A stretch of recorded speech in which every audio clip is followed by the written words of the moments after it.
Last week you upped the values test when Bill Shorten was defending his Melbourne candidate, and you said that the standard you walk past is the standard you accept.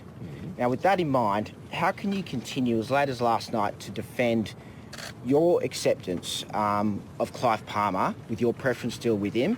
He may not have thrown an egg, but he dudded Australian workers. He turned the parliament into a farce when he was in it, and his immigration spokeswoman was a former One Nation candidate who has shared social media posts about wanting to ban Muslim immigration.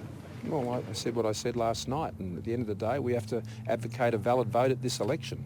And if you have to make a decision, then in my view, the Liberal and National parties are the only good choices you can make in this election. And in advocating a valid vote in the election, we'll number every square.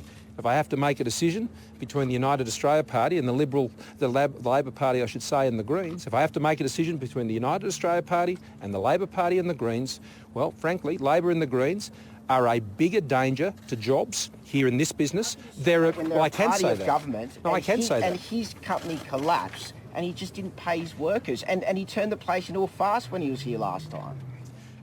Mr. Palmer must meet all of his obligations, and we're pursuing him through the courts to ensure that he pays everything that he should pay, and that's what he should do.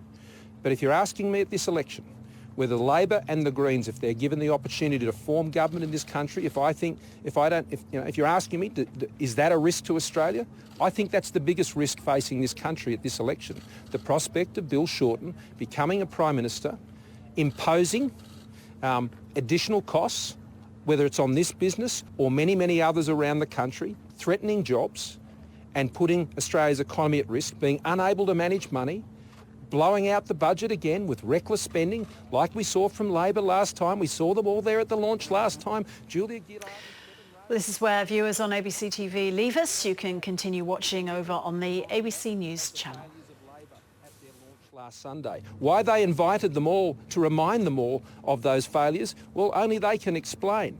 But they are a living reminder of the fact that Labor can't manage money. And when they can't manage money, they always come after yours.